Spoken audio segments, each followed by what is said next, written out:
les petits oiseaux chantent, le printemps arrive et vous avez peut-être un rendez-vous prochainement avec une personne que vous ne connaissez pas encore, un crush potentiel, et vous ne savez pas encore s'il y a ou non des red flags parmi du coup vos échanges pour l'instant. Ne vous en faites pas, on va voir ça tout de suite.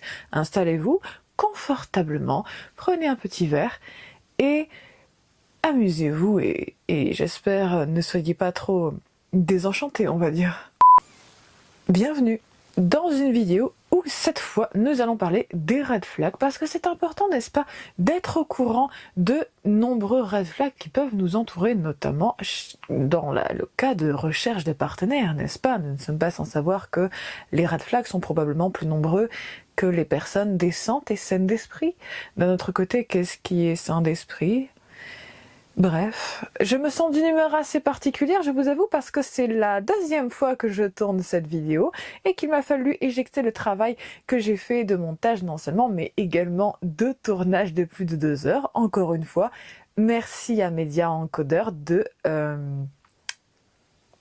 ne finirai pas cette phrase parce que je vais devenir extrêmement insultante rapidement.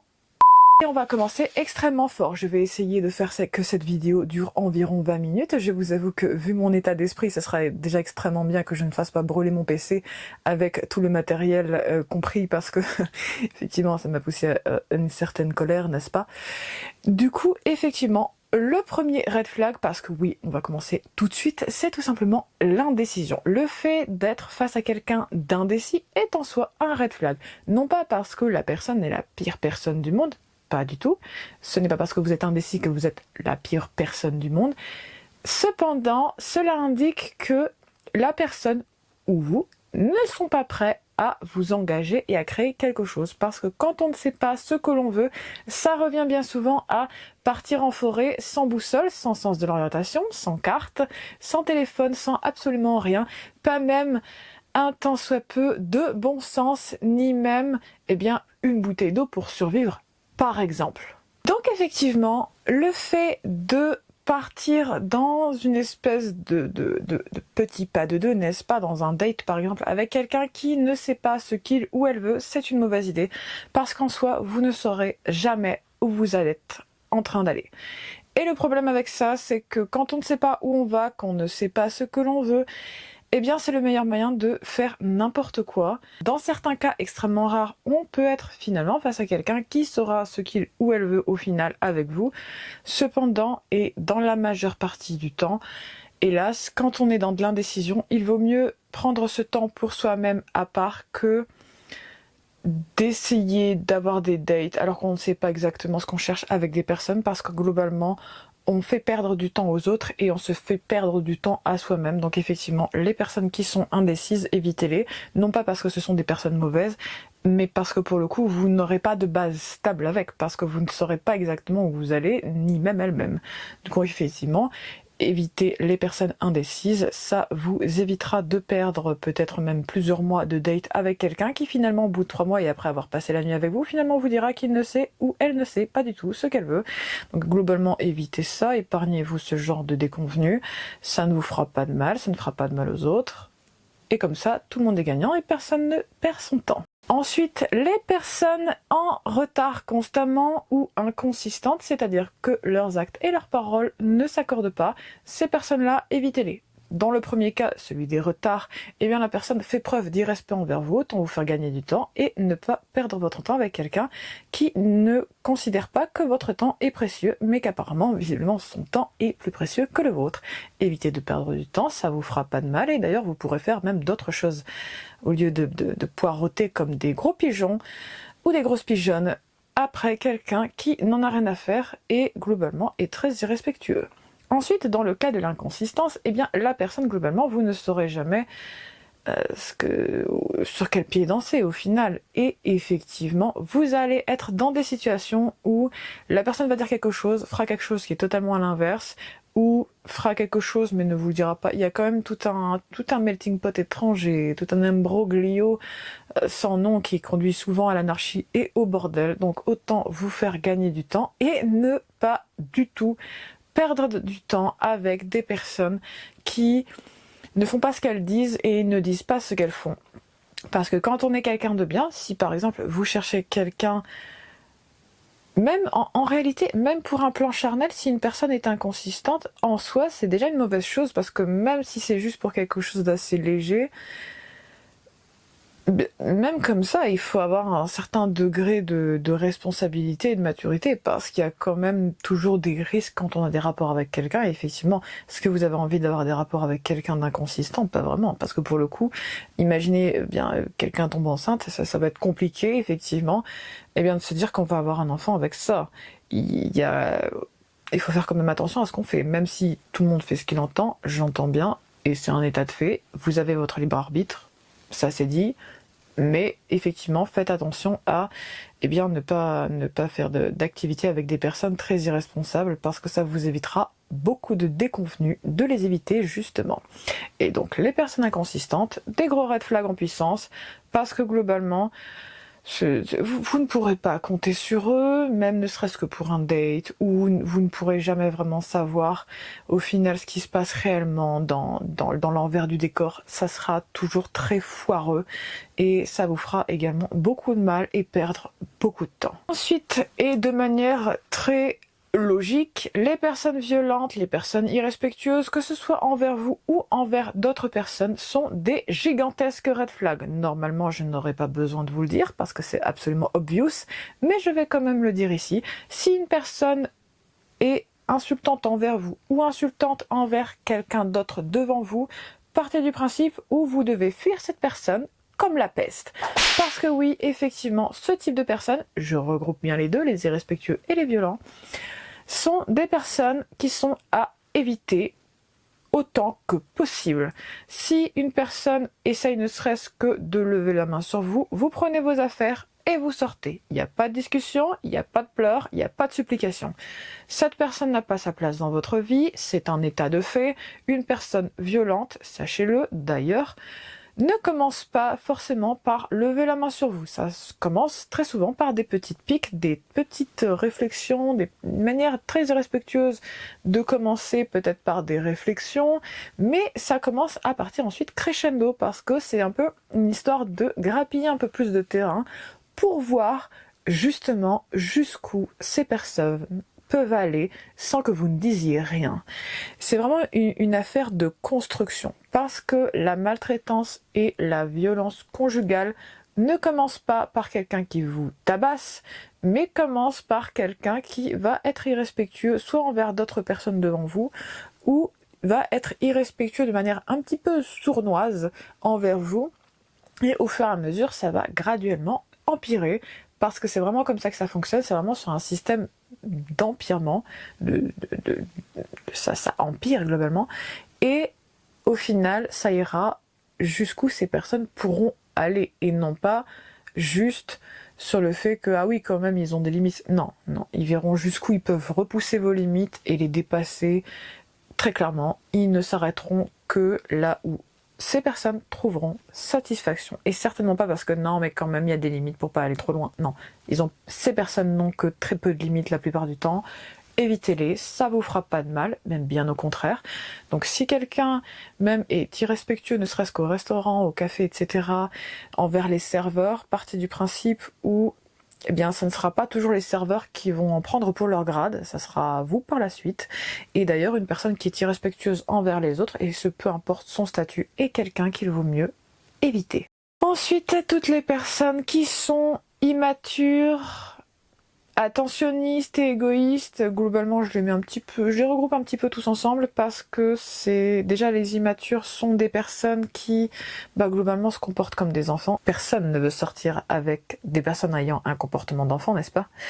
En tout cas j'espère que vous aurez davantage l'impression de sortir avec votre propre enfant que de sortir avec un autre adulte. Or, quand on essaie de construire un couple, il vaut mieux effectivement aller vers des personnes matures, intellectuellement, j'entends bien, afin justement déjà de pouvoir être au même niveau, au niveau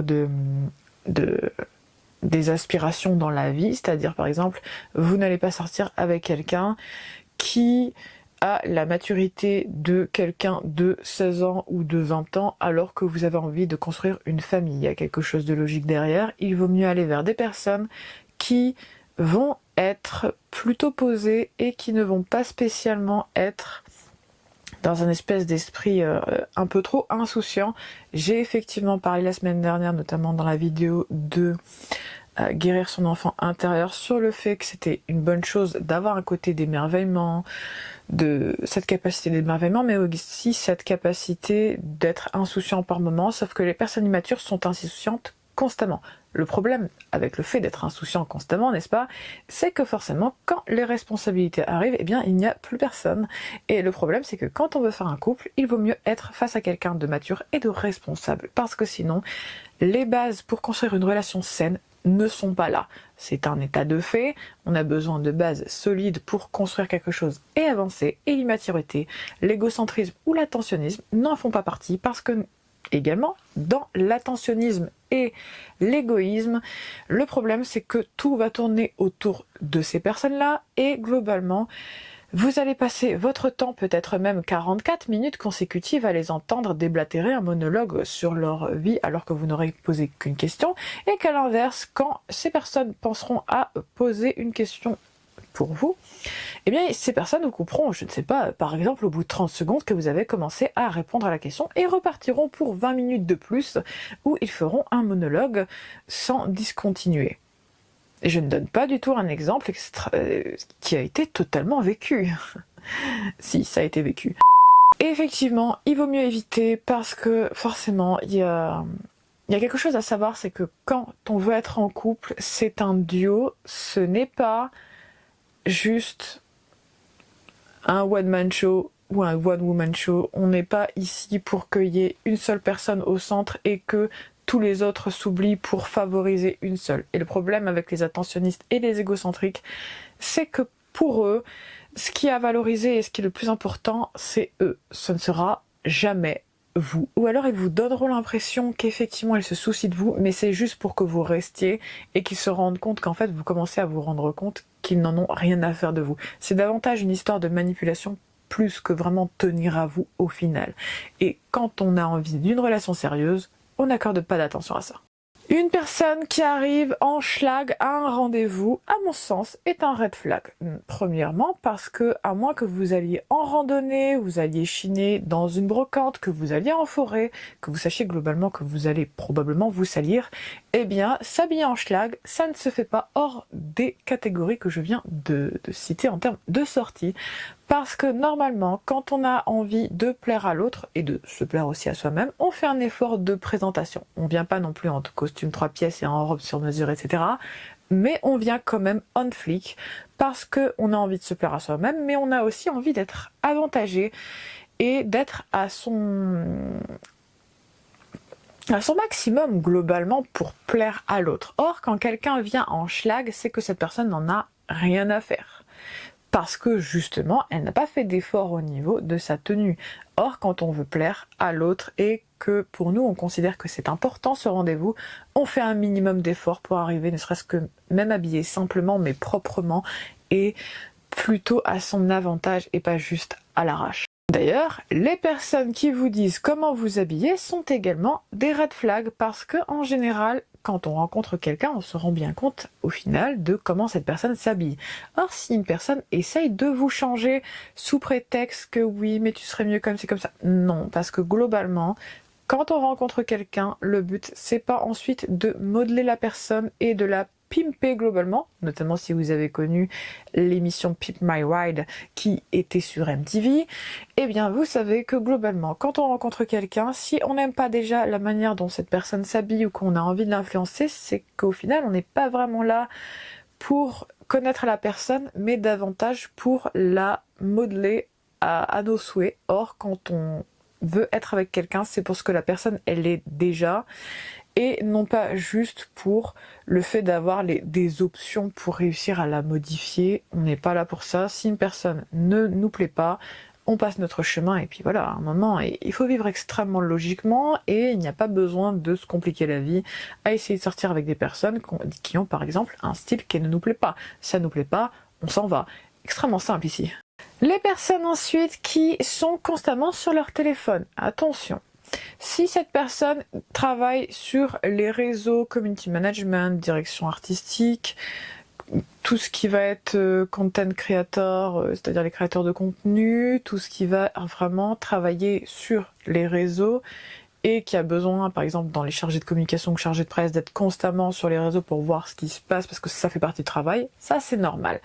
Par contre, si une personne est constamment sur son téléphone et notamment à ne serait-ce qu'une ou deux applications de rencontres, alors que globalement vous vous étiez dit qu'au final vous étiez plutôt sérieux, c'est effectivement un bon indicateur d'un red flag, parce qu'en général quand on dit être sérieux, au final on ne garde pas des options, sauf si on sait déjà que effectivement ce qui est en train de se passer avec la personne avec qui on prétend commencer à sortir et à être sérieux, au final on sait très bien que eh bien ça ne va pas fonctionner, ou qu'on a envie d'aller voir ailleurs, parce que sinon eh bien quand on est sérieux on ne fait pas ça. Il y a également le fait que sachez qu'une personne, et je vous le dis par expérience, qui est souvent en train de vous proposer, quand vous avez commencé à vous connaître, de discuter exclusivement sur WhatsApp ou sur Snapchat, sont en réalité des personnes infidèles, parce que, et surtout si ces personnes, qui plus est, ne vous parlent pas du tout le soir et principalement ne parlent pas du tout le week-end, vous pouvez partir du principe où cette personne en fait est déjà en couple et va en réalité vous proposer WhatsApp ou Snapchat, comme ça sa femme ou son mari ne trouvera pas les preuves de son infidélité. Donc si une personne vous propose de discuter sur Snapchat ou de partir discuter sur tout ce qui est Telegram ou WhatsApp, partez du principe où cette personne est infidèle. À moins que cette personne, elle habite hors du pays où vous êtes, parce qu'effectivement au niveau des factures ça peut être un peu compliqué, mais normalement, hormis les personnes à l'étranger qui vont vous proposer WhatsApp, mais qui elles pourront vous répondre le week-end, faites quand même la part des choses, eh bien, hormis dans ce cas-là, c'est que la personne est infidèle. Parce que c'est le meilleur moyen de cacher les conversations, parce qu'en général les partenaires ne penseront pas justement à aller regarder ça, et méfiez-vous d'autant plus si la personne vous propose de lui parler sur un compte WhatsApp professionnel. Oui, ça m'est arrivé. Bon, finalement, face à la manière dont je suis assez cash en fait, et également quelqu'un d'extrêmement honnête, probablement même beaucoup trop la plupart du temps, et bien cette personne a fini par m'avouer qu'en réalité il était déjà en couple, mais qu'il était quand même sur un site de rencontre. On ne va pas parler ici de la médiocrité morale de bien des personnes, mais bon, effectivement, méfiez-vous, ça ne vous fera pas de mal de faire attention à ces éléments. Les personnes qui globalement veulent majoritairement vous mettre dans leur lit, et qu'on peut qualifier de la catégorie des personnes qui vont vous proposer des dates à proximité de chez eux ou de chez elles, voire même directement chez ces personnes. Ça, c'est un indicateur que la personne a davantage en tête que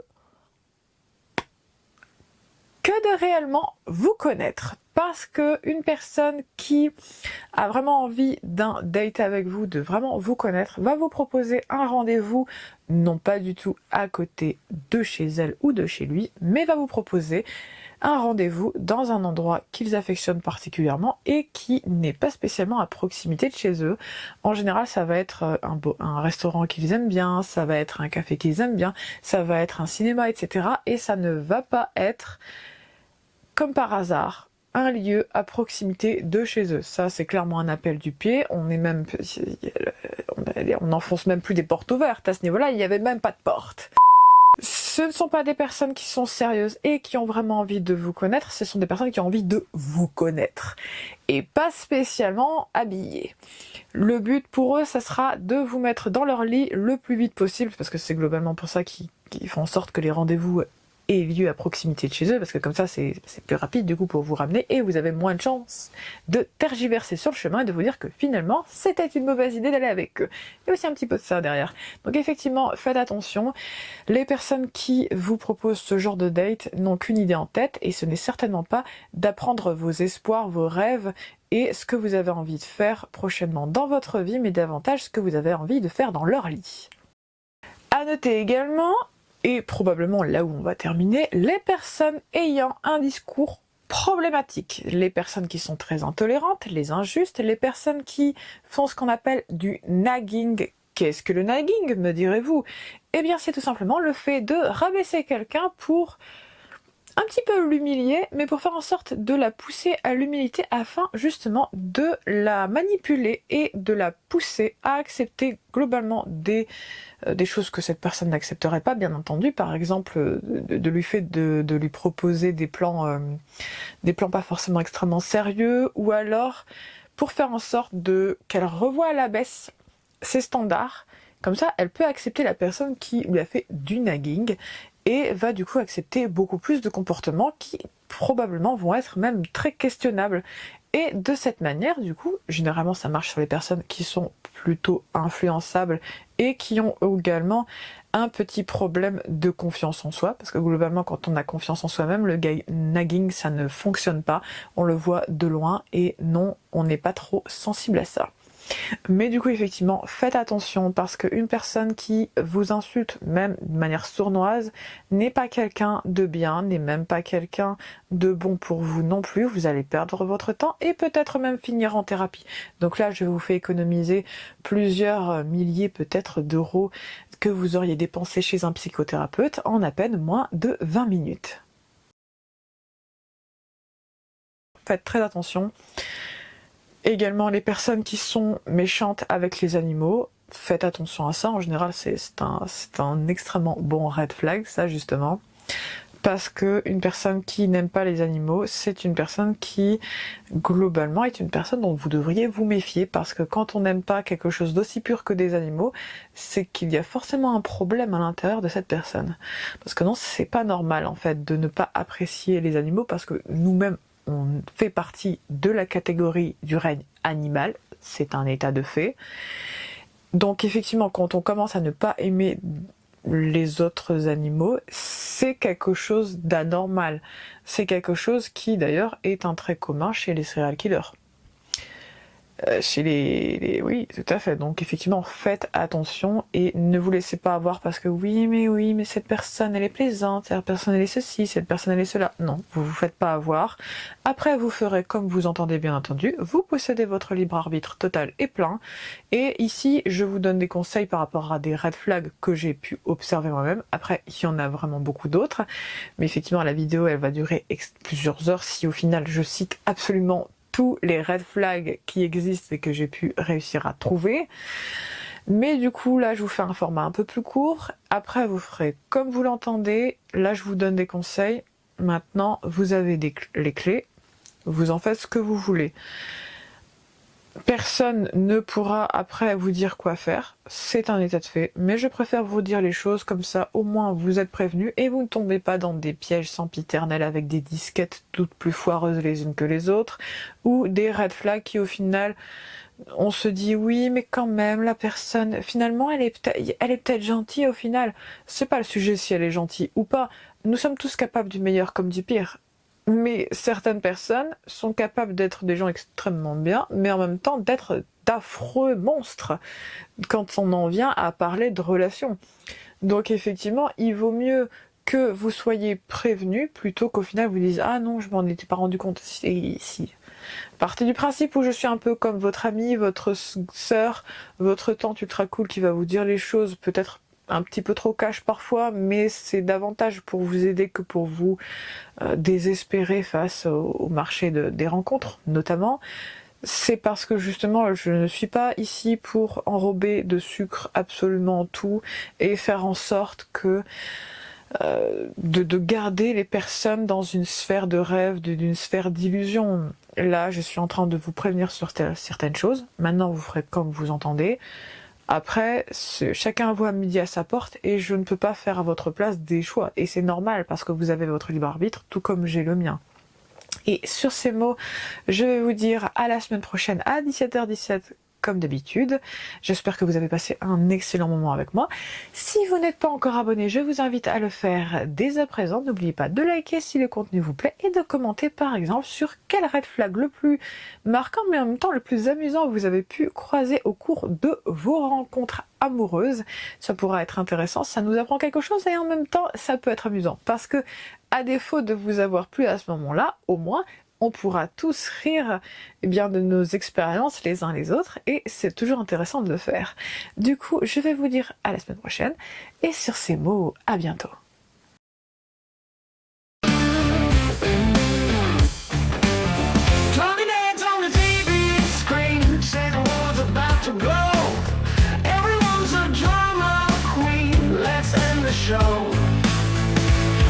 the buck and stop the China